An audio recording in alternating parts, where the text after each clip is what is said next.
Kemudian berkata Syekh Ramadan Al-Buti, Muhammad Said Ramadan Al-Buti, setelah tadi pertanyaan sangat panjang, ada 2 paragraf tuh pertanyaannya, panjang semua. Semuanya masih berbentuk pertanyaan, kemudian dijelasin di bawah. Ya. Ini masih mengenai emosional tentang masalah yang sensitif, yaitu masalah tasawuf.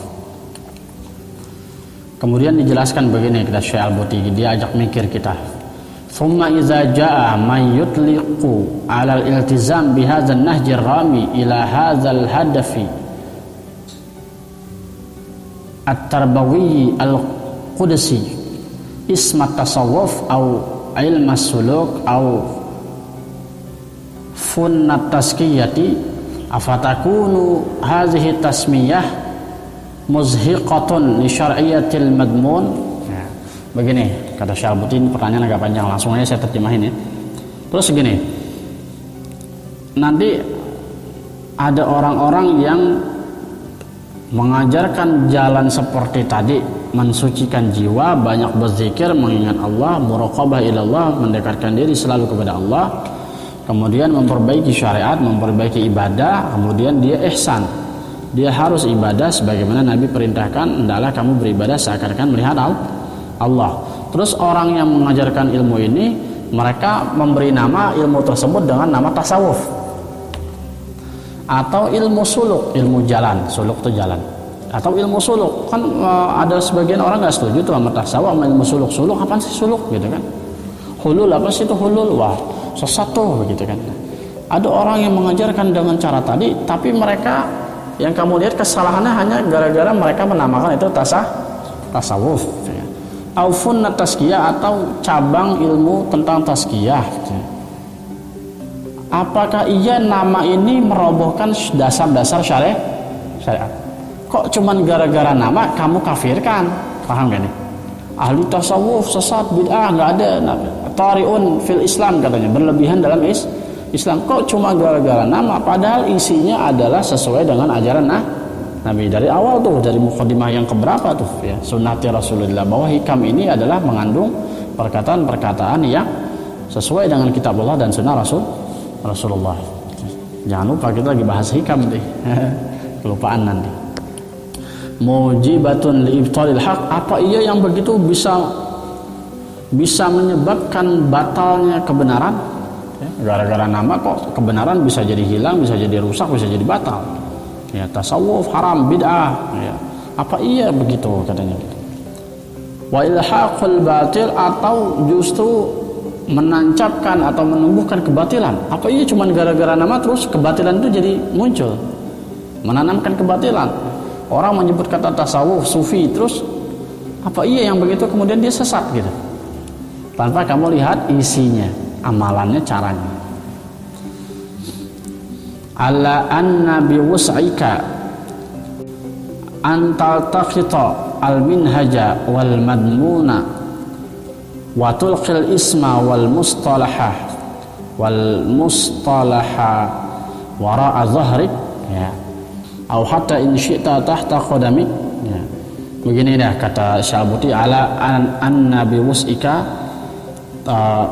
bebas dah saya serahkan kepada kamu gitu maksudnya. Bebas dah sekarang, terserah kamu senyamannya kamu aja, biwusika, senyamannya kamu dengan keluasan kamu begitu. Kamu buang istilah itu, kamu kesampingkan istilah itu di belakang punggung kamu. Maksudnya gini, yaudah tasawuf itu kamu taruh di belakang punggung, buang dah. Paham gak nih?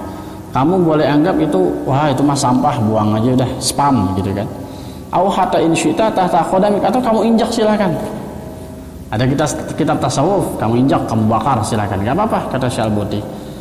Sesuai kemauan kamu.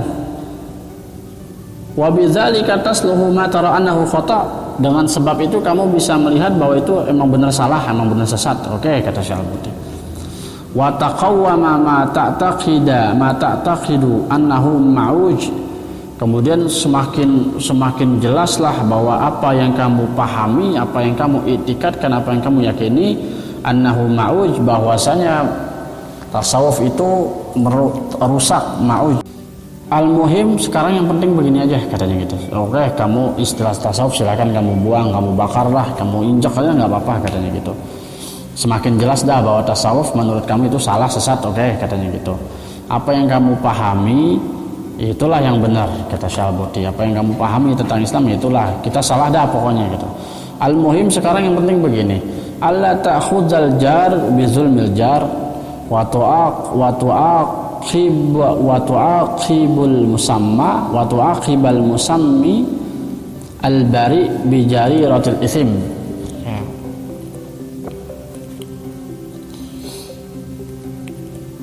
Sekarang yang penting kata Syekh Al-Buti, kamu jangan menghukum seorang tetangga gara-gara tetangga tersebut menzalimi tetangganya. Harus saya jelasin maksudnya apa. Terus kamu setelah itu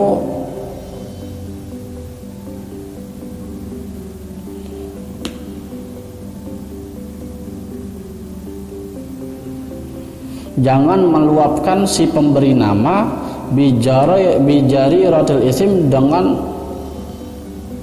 jangan kamu jangan kamu menghukumi orang bijari ratil isim hanya gara-gara sekedar memberi nama. Begini maksudnya nih. Maksud Syalbuti gini, nanti ada tetangga, kita lihat kadang-kadang kita suka emosi ya. Tetangga nih yang dimaksud Syalbuti ini negara sama negara, suku sama suku, bukan tetangga rumah. Negara sama negara, suku sama suku. Kita kadang-kadang emosi sama orang kemudian berbuat jahat ya. Orang ngeroyok orang, bawaannya kan kita emang pengen ngeroyok balik. Paham gak nih maksudnya nih? Harusnya kamu jangan kayak gitu. Yang penting kamu nggak kayak gitu.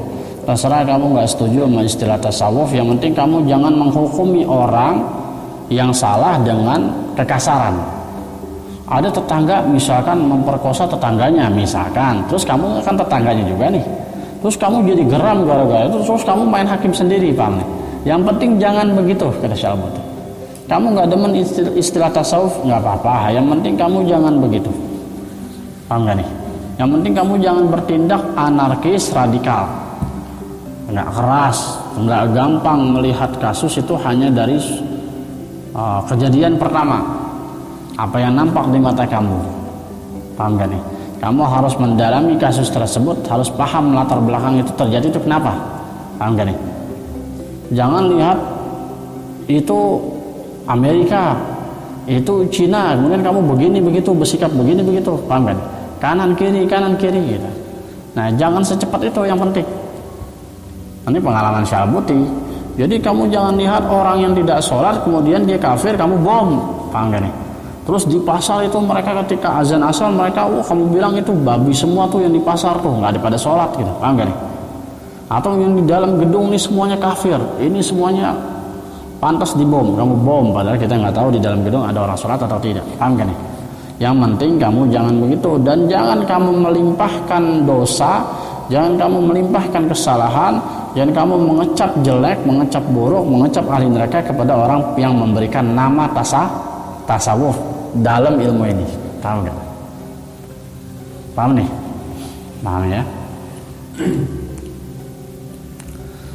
Ada lagi kasus baru setelah bintang nih, dikasih bintang Masya Al-Buti. Kemudian kasus baru begini, fa'idza ja'a may yaqul, tiba-tiba ada lagi orang ngomong begini. Nah, kasus baru nih. Emang banyak kasus, banyak pertanyaan akan muncul kalau orang belajar tasawuf. Walakin hadzal najil al-irsyadi tasarraba ilaihi ma'az zamani katsirun minal bid'ah. Tapi kenyataannya tata cara begini yang sifatnya semacam ini berbentuk tasawuf, berbentuk thariqat, kemudian lama kelamaan mereka itu menjadi bercampur baur seiring berlalunya zaman. Katsirun minal bid'ah, banyak terjadi bid'ah. Ini ada pengalaman baru nih, saya belum cerita. Jadi kemarin guru saya, nggak apa-apa, guru saya dengar Habib Fuad bin Salim Al-Haddad itu baru cerita kemarin, harusnya kita minggu kemarin saya udah cerita di dalam bab ini. Ini pengalaman beliau, bahwa beliau lagi sekarang betul lagi ngobatin di yayasan beliau, namanya Yayasan Madani, itu di Kebon Nanas, Jakarta Timur. Itu ngobatin salah satu dosen UI, stres dia, depresi. Jadi dia punya adik atau saudara laki-laki, dia katakanlah si dosen UI yang lagi sakit ini katakanlah kayak kita nih, mereka suka wiridan apa, dan dia masuk thariqat, katanya thariqat Naqsabandiyah Qadariyah gitu. Nah, dia punya saudara agak-agak salafi nih, salafi lah katakanlah. Nah, selalu nanya, itu ada nggak hadisnya, itu ada nggak hukumnya, itu ada nggak dasarnya dari Rasul. Dia ikut thariqat sementara punya saudara kayak gini nih, depresinya dia nih. Terus dia ikut thariqat, satu waktu ada semacam pembaptisan, baiat. Ini penting nih, penting. Terus begini, yang jadi bikin dia jadi depresi sampai minum obat, kata Habib Fuad nih, cerita ke saya kemarin hari Jumat yang lalu, 2 minggu yang lalu. Cerita ke saya begini, itu orang dikasih sama mursyidnya nelen merah delima, udah belinya mahal disuruh telan. Nah, yang bikin dia jadi minum obat, saya bingung ada hadisnya atau tidak. Terus tujuan menelan merah delima itu apa? Dah itu, paham kan? Itu dosen UI, sekarang jadi pasien saya di Madani. Udah ngajar jurusan apa, Bib? Nggak tahu saya, jurusan komputer apa komunikasi, saya nggak paham. Yang jelas dia dosen UI. Berarti Bib orang top, tapi masuk thariqat tiba-tiba nemu jalan buntu kayak gini, disuruh makan. Kalau minum obat sih mending, atau habatus sauda, ini batu merah delima. Nah, sekarang dia nanya ke saya, ini Bib kesalahan pengajarannya atau thariqatnya atau gimana Bib ya? Setahu saya Qadariyah wa Naqsabandiyah itu punya reputasi bagus. Thariqat yang muktabarah, termasuk thariqat yang diakui, nyambung ke Rasulullah. Mungkin itu bisa jadi ya mainan dari si mursyidnya, atau kalau baik sangkanya saya sih mungkin entenya mungkin belum dikasih tahu ilmunya gitu. Itu ada kayak gitu, paham gak nih? Nah, itu menjadi bahan PR juga, bahwa kata Syekh Al-Buti akan ada orang berkata kayak gitu, paham gak nih?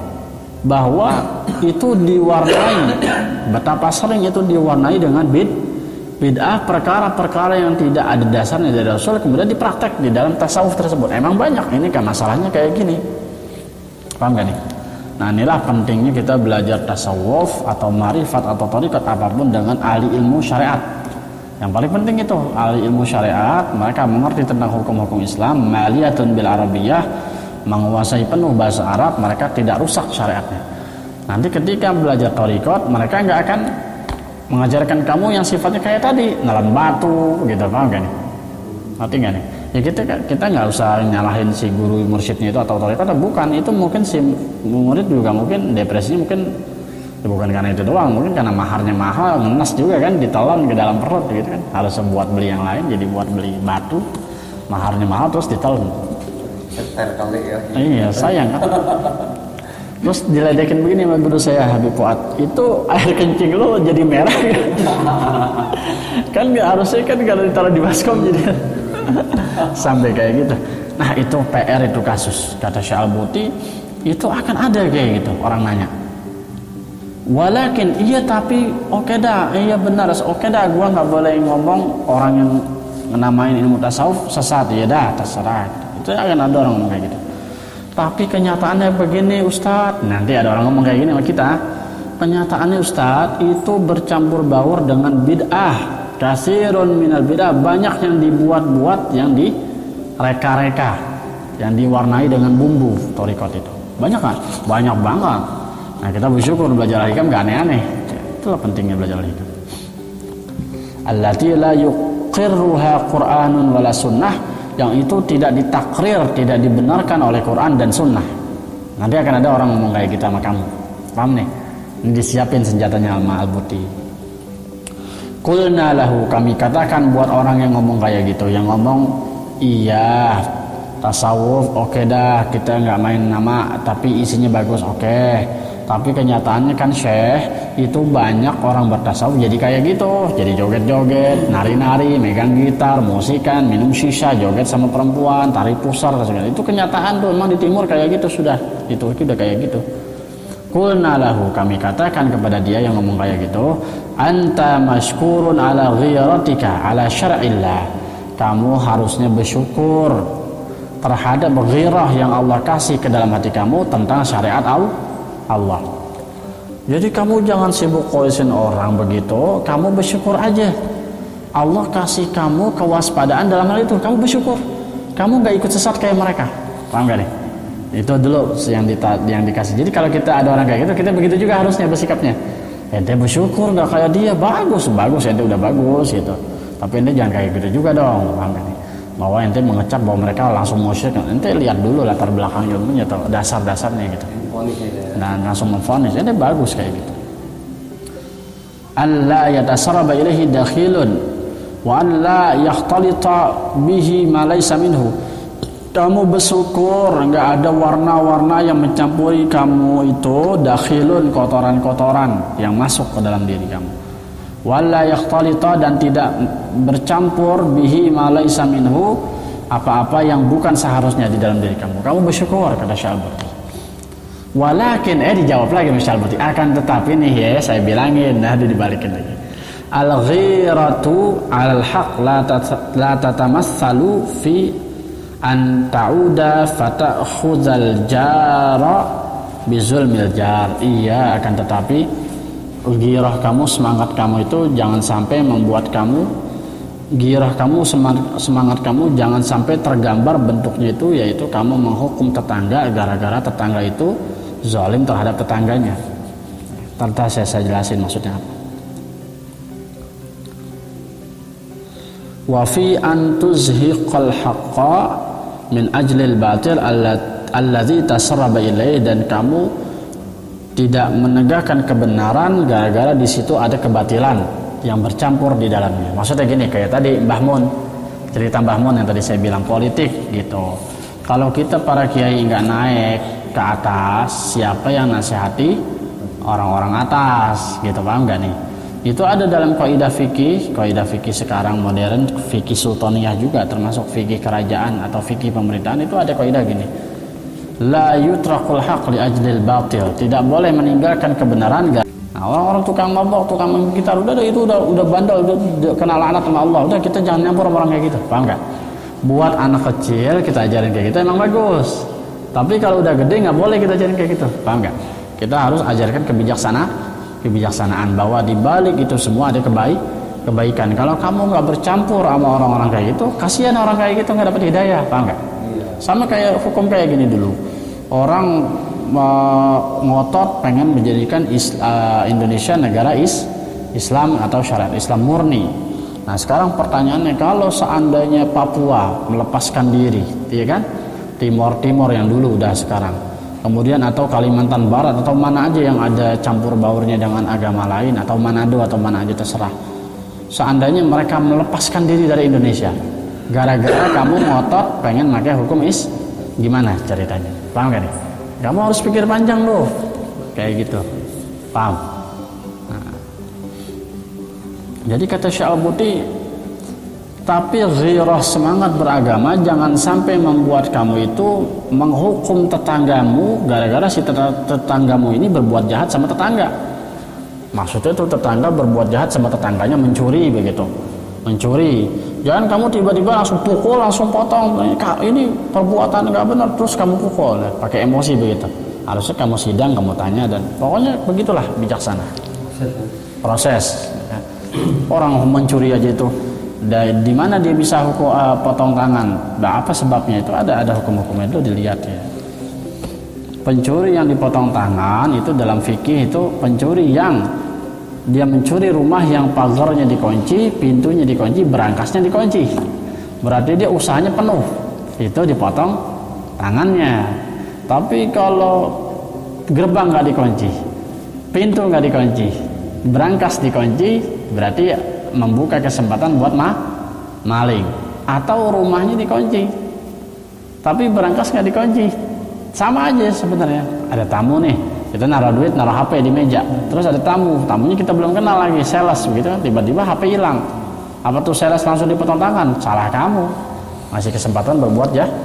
Jadi nggak segampang itu kata Syalbuti, kamu mengecap orang ini berdosa, orang ini harus dihukum begini, enggak. Paham nih? Nah, ini istinkar al-masyru'. Allahu a'lam. Al-Fatihah. Rabbil alamin, rahmanir rahim. Iyyaka na'budu wa iyyaka nasta'in. Astagfirullahaladzim.